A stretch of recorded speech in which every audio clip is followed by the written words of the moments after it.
آج 8 محرم الحرام جمعہ کے دن سب کام چھوڑ کر قرآن کریم کی یہ سورت صرف اور صرف 3 مرتبہ پڑھ لینا اور اس کے ساتھ قرآن کریم کی سب سے زیادہ طاقتور آیت مبارکہ کو اپنے ہاتھ کی انگلیوں پر صرف اور صرف 33 مرتبہ پڑھ لینا، انشاءاللہ اس عمل کی برکت سے گھر کا بچہ بچہ ارب پتی بن جائے گا۔ یہ عمل لاکھوں فقیروں کو بادشاہ بنانے والا مجرب عمل ہے، تنگ دست کو خوشحال، بیمار کو صحت مند، غریب کو امیر اور فاقہ کش کو بادشاہ بنانے والا شہنشاہ عمل ہے۔ یہ عمل جب آج 8 محرم جمعۃ المبارک کے بابرکت دن میں کیا جاتا ہے تو اس کے نتائج ہزاروں گنا بڑھ جاتے ہیں۔ یاد رکھیں کہ ایسا موقع کئی سال میں صرف ایک مرتبہ ہی ملتا ہے، اس لیے آج 8 محرم جمعہ کے بابرکت دن قرآن کریم کی یہ سورت صرف اور صرف 3 مرتبہ ضرور پڑھ لینا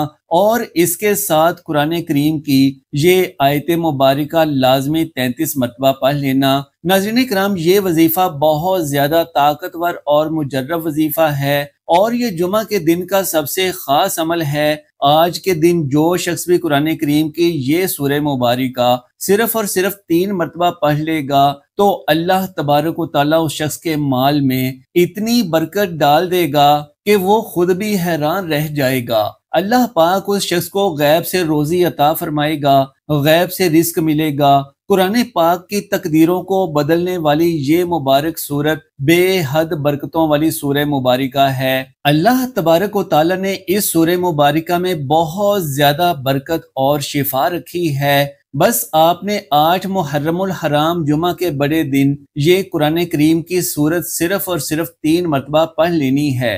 بسم اللہ الرحمن الرحیم۔ ناظرین کرام، حضرت علی شیر خدا رضی اللہ تعالیٰ عنہ نے یمن میں اپنے نمائندے کو خط لکھا اور اس سے درخواست کی کہ لوگوں کے ساتھ عدل و انصاف سے پیش آئے، اور آخر میں اسے یہ کام سونپا کہ 10 لائق ترین اور اپنے با اعتماد افراد کو ایک خاص کام کے لیے حضرت علی رضی اللہ تعالی عنہ کے پاس بھیجے۔ اس نے 100 لوگوں کو منتخب کیا اور پھر ان میں سے ان 10 لوگوں کا انتخاب کیا جو اخلاق و کردار میں سب سے افضل تھے۔ ان لوگوں میں عبد الرحمن ابن ملجم مرادی بھی شامل تھا، اور یہ 10 لوگ حضرت علی کے پاس پہنچے۔ ابن ملجم جو کہ شجاع اور فصیح و بلیغ تھا، اس کو ان لوگوں نے اپنا سخن گو بنایا تاکہ حضرت علی رضی اللہ تعالیٰ عنہ سے گفتگو کرے اور مدح میں اس نے جو خود سے اشعار کہے تھے وہ پڑھے۔ اس کی تمام باتوں میں سے ایک بات یہ تھی کہ ہم فخر کرتے ہیں، آپ فرمان دیں ہم سب غلامی کریں گے اور ہماری تلواریں آپ کے دشمنوں کے لیے آمادہ ہیں۔ امیر المومنین رضی اللہ تعالیٰ عنہ نے اس کو بعد میں اپنے پاس بلوایا اور دریافت فرمایا کہ تمہارا کیا نام ہے؟ اس نے کہا عبد الرحمن۔ حضرت علی رضی اللہ تعالی عنہ نے دریافت کیا کہ تمہارے باپ کا کیا نام ہے؟ تو اس نے جواب دیا کہ ملجم۔ حضرت علی رضی اللہ تعالی عنہ نے پوچھا کہ کس قبیلے سے ہو؟ کہا مراد سے۔ پھر حضرت علی نے اس سے 3 مرتبہ کہا کیا تم مرادی ہو؟ کیا تم مرادی ہو؟ کیا تم مرادی ہو؟ ابن ملجم نے کہا جی ہاں اے امیر المومنین۔ اس وقت حضرت علی رضی اللہ تعالیٰ عنہ نے زبان پر کلمہ ترجیح جاری کیا، ان للہ و انا الیہ راجعون۔ ابن ملجم صفین و نہروان کی جنگوں میں حضرت علی کے ساتھ ساتھ تھا۔ جب لشکر اسلام نے خوارج پر غلبہ حاصل کیا تو ابن ملجم نے کہا اے امیر المومنین، مجھے اجازت دیں تاکہ میں آپ سے پہلے کوفہ جا کر آپ کی فتح و کامیابی کی خوشخبری کوفہ والوں کو دے سکوں۔ اس پر حضرت علی رضی اللہ تعالیٰ عنہ نے دریافت فرمایا کہ تمہارا مقصد اس کام سے کیا ہے؟ اس نے کہا میں چاہتا ہوں کہ اللہ مجھ سے راضی ہو جائے کہ حضرت علی کی کامیابی سے لوگوں کو خوشحال کروں۔ حضرت علی نے اجازت دی اور اس نے ایک جھنڈا اپنے ہاتھ میں لیا اور کوفہ کی جانب روانہ ہو گیا۔ شہر کے اندر داخل ہوا تو بشارت بشارت کی فریاد شہر میں گونجی، اور اس طرح سے وہ گلیوں میں سے گزر رہا تھا کہ قدامہ کے گھر کے پاس پہنچا۔ یہ بہت ہی خوبصورت، حسین و جمیل اور دولت مند عورت تھی، لیکن بدکار اور فحاشہ عورت تھی۔ طبقات الکبریٰ جلد 3 صفحہ نمبر 35 پر ابن سعد لکھتے ہیں کہ جب قدامہ نے حضرت علی رضی اللہ تعالیٰ عنہ کی فتح کی خبر سنی تو ابن ملجم کو پکارا تاکہ وہ اپنے باپ اور بھائی کے بارے میں اس سے دریافت کر سکے۔ قدامہ اسے اپنے گھر لے گئی، عزت و احترام دیا، مہمان نوازی کی، جبکہ ابن ملجم پہلی ہی نگاہ میں اس عورت کا عاشق ہو گیا تھا اور اپنے دین و ایمان کو اس کے ہاتھوں میں فروخت کر دیا۔ قدامہ نے اپنے باپ اور بھائی کے بارے میں پوچھا جو کہ خوارج کے سپاہیوں میں سے تھے۔ ابن ملجم نے بتایا کہ وہ سب جنگ میں ہلاک ہو گئے۔ یہ خبر سنتے ہی وہ عورت رونے لگی۔ ابن ملجم یہ خبر اس عورت کو سنانے پر پشیمان ہوا۔ قدامہ تھوڑی دیر بعد اٹھی اور دوسرے کمرے میں گئی، اپنے آپ کو آرائش و زینت سے سنوارا اور واپس آئی۔ اس کو دیکھتے ہی ابن ملجم کا دل لرز گیا۔ ابن ملجم شہوت نفسانی میں پوری طرح سے غرق ہو چکا تھا اور اپنے اختیار کو ہاتھ سے دے بیٹھا تھا۔ قدامہ نے خواستگاری کی۔ قدامہ نے کہا کہ اگر مجھے چاہتے ہو تو میرا عنبر بہت زیادہ ہے۔ ابن ملجم نے کہا کہ جتنا بھی ہوگا قبول کروں گا۔ قدامہ نے کہا کہ بہت زیادہ ہے، کچھ پیسے، جواہرات، مشک و عنبر و عطر وغیرہ۔ ابن ملجم نے کہا کہ اس کے علاوہ اور کچھ۔ قدامہ نے کہا کہ بہت سخت، اور پھر وہ اٹھی اور کمرے سے گئی اور اپنے آپ کو دوسری شکل میں آرائش کی اور واپس آئی۔ ابن ملجم جو جنون کی حد تک پہنچ گیا تھا کہا کہ اور کیا چاہتی ہو؟ قدامہ نے کہا حضرت علی کا قتل۔ ابن ملجم ایک دم لرز اٹھا اور پریشان ہوا۔ اس سے اگلے دن ابن ملجم کو اطلاع ملی کہ یمن میں اس کا باپ اور چچا مارے گئے ہیں اور اب وہ اپنے باپ اور چاچا کی وارث کا اکیلا مالک ہے۔ یہ سنتے ہی ابن ملجم یمن روانہ ہوا تاکہ بے تحاشا دولت لا کر قدامہ کے قدموں میں ڈال سکے۔ وہاں پہنچ کر اس نے سب جائیدادوں کو فروخت کیا اور تمام مال و دولت لے کر چل پڑا۔ راستے میں اسے ڈاکوؤں نے لوٹ لیا اور وہ سارا مال لے اڑے۔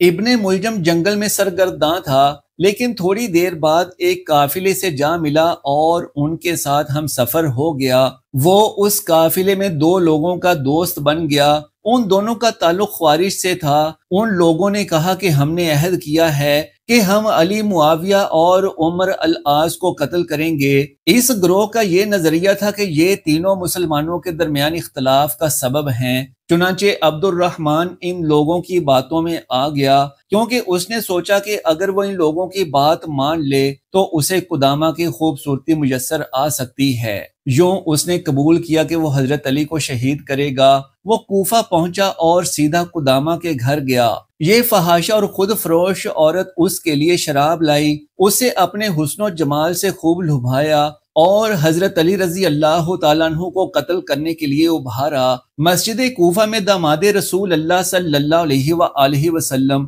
حضرت علی شیر خدا رضی اللہ تعالیٰ عنہ پر وار کیا اور تلوار سے ایسا زخم لگایا جس کے اثر سے 2 روز بعد جانشین رسول خدا شہید ہو گئے۔ کوفہ میں کوہرام مچ گیا۔ ابن ملجم کو گرفتار کر لیا گیا۔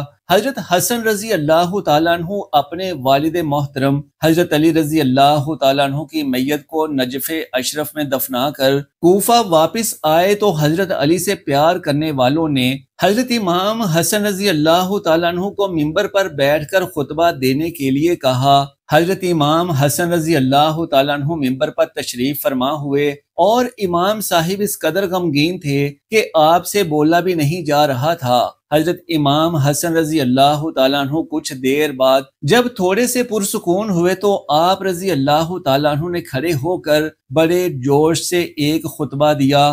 خطبہ کے بعد آپ نے حکم دیا کہ عبد الرحمن ابن ملجم کو حاضر کیا جائے۔ جب عبد الرحمن ابن ملجم پیش ہوا تو حضرت امام حسن رضی اللہ تعالیٰ عنہ نے اپنے والد حضرت علی رضی اللہ تعالیٰ عنہ کی وصیت کے مطابق عبد الرحمن ابن ملجم ملعون پر ایک خاصی ضرب لگائی۔ ابن ملجم ضرب لگنے سے جہنم رسید ہو گیا۔ ابن بطوطہ لکھتے ہیں کہ کوفہ کے سفر کے دوران کوفہ کے مغرب میں ایک مکمل سفید زمین کے درمیان ایک حصہ نہایت ہی کالا ٹکڑا دیکھا، اور جب میں نے تجسس کی حالت میں سوال کیا اور اس کے بارے میں تحقیق کی تو اس علاقے کے ایک مکین نے جواب دیا کہ یہ حصہ حضرت علی رضی اللہ تعالیٰ عنہ کے قاتل ابن ملجم کی قبر ہے، اور اہل کوفہ کی یہ رسم چلی آ رہی ہے کہ ہر سال یہاں لکڑیاں جمع کر کے 7 دن تک ان لکڑیوں کو جلاتے ہیں، اس وجہ سے زمین کا یہ حصہ کالا ہو چکا ہے۔ ناظرین کرام، 750 عیسوی میں بنو امیہ کی حکومت کا تختہ بنو عباس نے الٹ دیا۔ بنو امیہ کا آخری حکمران مروان ثانی ایک نہایت سست اور ڈرپوک حکمران تھا، جس نے ابو مسلم خراسانی کے ہاتھوں شکست کھائی، اور یوں بنو عباس کی حکمرانی شروع ہوئی۔ تاریخ کی کتابوں میں درج ہے کہ ابو مسلم خراسانی نے ابو عباس کے ابو جعفر المنصور اور ان کے بھائی ابو العباس الصفاح کو حکمرانی سونپ دی۔ اس طرح بنو عباس کے پہلے حکمران ابو العباس نے آتے ہی بنو امیہ کا نام و نشان مٹانے کی قسم کھائی، بہت سے لوگوں کو قتل کر دیا گیا، اور کربلا کے واقعے میں ملوث تمام کرداروں کی قبریں تک کھود دی گئیں، اور ان سب کو قبر سے نکال کر سولی پر لٹکا دیا گیا۔ تاریخ میں لکھا ہے کہ کوفہ میں موجود ابن ملجم کی قبر کو بھی کھودا گیا، لیکن اس قبر میں اژدہے اور سانپوں کے علاوہ اور کچھ نہ تھا۔ اس پورے واقعے سے یہ معلوم ہوتا ہے کہ جس طرح قابیل نے ایک عورت کے عشق میں مبتلا ہو کر اپنے سگے بھائی حابیل کو قتل کر ڈالا تھا، اسی طرح عبد الرحمن ابن ملجم نے قدامہ کے عشق میں داماد رسول اور خلیفہ راشد کو سازش کے ذریعے سے شہید کر دیا۔ حضرت علی رضی اللہ تعالیٰ عنہ کی شہادت سے عالم اسلام میں جو خلا پیدا ہوا وہ تا قیامت بھر نہیں سکے گا۔ ناظرین کرام، آج 8 محرم جمعہ کے دن جو شخص بھی قرآن کریم کی یہ بابرکت سورہ مبارکہ صرف اور صرف 3 مرتبہ پڑھ لے گا تو اللہ تبارک و تعالیٰ اس شخص کو اتنا رزق اور دولت عطا فرمائے گا کہ وہ خود حیران رہ جائے گا۔ یہ سورت اتنی زیادہ فضیلت والی سورت ہے کہ جو شخص بھی جمعہ کے دن اس سورت کو پڑھ لیتا ہے تو پھر پورا سال اس پر رزق اور دولت کی بارش ہوتی ہے۔ اللہ پاک اسے اور اس کے گھر والوں کو امیر ترین بنا دیتا ہے۔ اس شخص کی ہر مشکل، ہر مصیبت کو اللہ تبارک و تعالی ختم کر دیتا ہے اور اس پر اپنا خاص فضل و کرم فرماتا ہے۔ ناظرین کرام، اگر آپ غربت سے تنگ آ چکے ہیں، بہت زیادہ تنگ دستیاں آ گئی ہیں، کہیں سے بھی پیسوں کا بندوبست نہیں ہو رہا، ہر طرف سے راستے بند ہی نظر آ رہے ہیں، تو آج 8 محرم الحرام جمعہ کے دن قرآن کی یہ سورت صرف اور صرف 3 مرتبہ پڑھ لیں۔ انشاءاللہ دنیا کی بڑی سے بڑی چیز آپ کے قدموں میں ہوگی۔ یہ سورت اللہ تبارک و تعالیٰ کو بے حد پسند ہے۔ عرش کے بڑے بڑے فرشتے سورہ مبارکہ کو پسند کرتے ہیں۔ جو شخص بھی یہ سورت پڑھتا ہے تو عرش کے بڑے بڑے فرشتے اس شخص کو سلام کرتے ہیں۔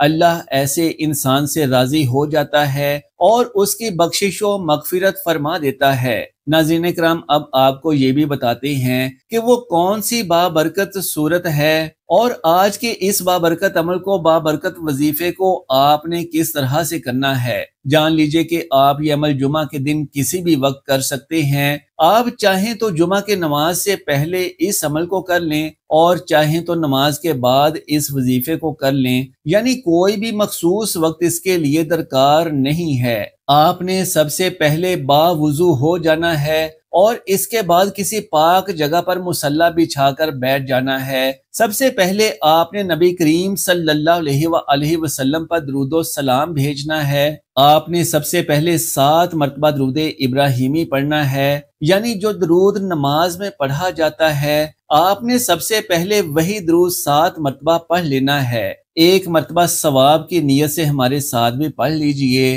بسم اللہ الرحمن الرحیم، اللہم صلی علی محمد وعلی آل محمد کما صلیت علی ابراہیم وعلی آل ابراہیم انک حمید مجید، اللہم بارک علی محمد وعلی آل محمد کما بارکت علی ابراہیم وعلی آل ابراہیم انک حمید مجید۔ درود ابراہیمی کو 7 مرتبہ پڑھنے کے بعد آپ نے قرآن کی یہ سورت صرف اور صرف 3 مرتبہ پڑھ لینی ہے۔ جان لیجئے کہ وہ سورت سورہ مزمل ہے۔ یہ سورت بہت زیادہ برکتوں والی سورہ مبارکہ ہے۔ اللہ تبارک و تعالیٰ نے اس سورہ مبارکہ میں بہت زیادہ برکت رکھی ہے، بہت زیادہ طاقت رکھی ہے اور بے حد شفا ہے اس سورہ مبارکہ میں۔ ناظرین کرام، جان لیجئے کہ اس سورہ مبارکہ کی فضیلت کے حوالے سے آتا ہے کہ ہر طرح کی مشکل، ہر طرح کی پریشانی، سخت سے سخت مصیبت کے وقت اگر کوئی شخص قرآن کریم کی یہ سورہ مبارکہ پڑھ لیتا ہے تو اللہ تبارک و تعالیٰ پلک جھپکتے ہی اس شخص کی ہر بڑی سے بڑی مصیبت کو، ہر طرح کی مشکل پریشانی کو ختم کر دیتا ہے۔ اللہ تبارک و تعالیٰ اس شخص کی ہر طرح کی حاجت کو پورا فرماتا ہے اور اسے مشکلوں کے جنجال سے آزادی عطا فرما دیتا ہے۔ جان لیجئے کہ حضور نبی کریم صلی اللہ علیہ وآلہ وسلم کا ارشاد گرامی ہے کہ جو کوئی اس سورت کو مصیبت کی حالت میں پڑھے گا، اللہ جل شانہ اس کی مصیبت کو دور فرما دے گا۔ جو کوئی سورہ مزمل مبارکہ کو پڑھے گا، اللہ تعالیٰ اسے دنیا و آخرت میں خوش رکھے گا، اس کا افلاس دور ہوگا اور جس مشکل کے لیے پڑھی جائے گی وہ مشکل آسان ہوگی۔ جان لیجئے کہ جو کوئی اس سورہ مبارکہ کو 7 مرتبہ روزانہ پڑھے گا، اس کے رزق میں اللہ تعالیٰ کشائش فرما دیں گے۔ اگر کوئی مسئلہ حل نہ ہو رہا ہو تو 40 روز بلا ناغہ خلوت میں 40 مرتبہ پڑھیں۔ ایک روایت کے مطابق جو کوئی 1 سال تک بعد نماز فجر روزانہ 11 مرتبہ پڑھا کرے، اس کے رزق میں برکت ہوگی اور کبھی غریب و محتاج نہ ہوگا۔ روزانہ پڑھنے والے کی اللہ تعالیٰ دینی و دنیاوی مشکلات، آنے والے حادثات و خطرات کو دور کر دیں گے۔ اگر سورہ مزمل کو پڑھ کر حاکم کے سامنے پیش ہوں تو حاکم مہربان ہوگا۔ ہر روز بعد از نماز عشاء 11 مرتبہ سورہ مزمل باقاعدگی سے پڑھنا فراغت دینی و دنیوی کے لیے بہت مجرب عمل ہے۔ ناظرین کرام، یہ وہ سورہ مبارکہ ہے کہ جو عرش والوں میں بہت زیادہ مشہور و مقبول ہے۔ عرش والے اس سورت کو بہت زیادہ پسند کرتے ہیں۔ اس سورہ مبارکہ کو پڑھتے ہی آپ کے سارے بند راستے کھل جائیں گے۔ آپ کی جو بھی بندشیں ہوں گی، آپ کی جو بھی بڑی سے بڑی مشکلات ہوں گی، انشاءاللہ پلک جھپکتے ہی ختم ہو جائیں گی۔ ناظرین کرام، جان لیجئے کہ آپ نے اس سورہ مبارکہ کو 3 مرتبہ پڑھ لینا ہے۔ اس کے بعد آپ نے قرآن کریم کی یہ آیت مبارکہ اپنے ہاتھ کی انگلیوں پر صرف اور صرف 33 مرتبہ پڑھ لینی ہے۔ جان لیجئے کہ وہ بابرکت آیت یہ ہے، حسبنا اللہ و نعم الوکیل۔ جان لیجئے کہ یہ آیت مبارکہ بہت زیادہ طاقتور آیت ہے۔ حضرت ابن عباس رضی اللہ عنہ کا بیان ہے کہ حسبنا اللہ و نعم الوکیل کا کلمہ حضرت ابراہیم علیہ السلام نے اس وقت کہا تھا جب انہیں آگ میں ڈالا گیا، تو اللہ تعالیٰ نے آگ کو ٹھنڈک اور سلامتی والی بنا دیا، اور یہی کلمہ حضرت محمد صلی اللہ علیہ وآلہ وسلم نے اس وقت کہا تھا جب لوگوں نے کہا کہ کفار نے آپ کے مقابلے میں لشکر جرار تیار کیا ہے، تو ان سے ڈرو مگر اس سے آپ کے ایمان میں اور بھی اضافہ ہو گیا، اور آپ نے فرمایا کہ ہمیں اللہ کافی ہے اور وہ بہت اچھا کارساز ہے۔ ناظرین کرام، آپ نے اس بابرکت آیت مبارکہ کو اپنے ہاتھ کی انگلیوں پر صرف اور صرف 33 مرتبہ پڑھ لینا ہے۔ یعنی سب سے پہلے آپ نے 7 مرتبہ درود ابراہیمی کو پڑھنا ہے، اس کے بعد آپ نے 3 مرتبہ سورہ مزمل کو پڑھ لینا ہے، اس کے بعد آپ نے قرآن کریم کی یہ آیت مبارکہ حسبنا اللہ و نعم الوکیل کو اپنے ہاتھ کی انگلیوں پر صرف اور صرف 33 مرتبہ پڑھ لینا ہے۔ جان لیجئے کہ اس کے بعد آپ نے آخر میں دوبارہ سے درود ابراہیمی کو 7 مرتبہ پڑھ لینا ہے۔ اس طرح آپ کا یہ عمل مکمل ہو جائے گا۔ یقین جانیے کہ یہ وظیفہ، یہ عمل اتنا برکتوں والا وظیفہ ہے کہ اگر کوئی شخص 8 محرم الحرام جمعہ کے بابرکت دن اس عمل کو، اس وظیفے کو کر لیتا ہے تو پھر اس کی قسمت کو 4 چاند لگ جائیں گے، اس بندے کی تقدیر بدل جائے گی۔ اللہ تبارک و تعالیٰ اس شخص کو بھی اور اس کے گھر والوں کو بھی امیر ترین بنا دے گا، اتنا رزق اور مال و دولت عطا فرمائے گا کہ وہ شخص خود حیران رہ جائے گا۔ اللہ تعالیٰ اس شخص کے لیے رزق اور دولت کے سارے دروازے کھول دے گا اور اس شخص پر اپنا خاص فضل و کرم فرمائے گا۔ اللہ تبارک و تعالیٰ سے دعا ہے کہ نیکی کی بات کو سننے سمجھنے اور اس پر عمل کرنے کی طاقت و توفیق مرحمت فرمائے، میرا سنانا اور آپ کا سننا قبول و منظور فرمائے، آمین یا رب العالمین۔ ناظرین کرام، آخر میں آپ سے درخواست ہے کہ نیچے کومنٹ باکس میں اللہ تبارک و تعالیٰ کا ایک بابرکت نام لکھ کر لازمی شیئر کر دیجئے۔ جزاک اللہ خیرن کثیرا۔ اللہ ہم سب کا حامی و ناصر ہو۔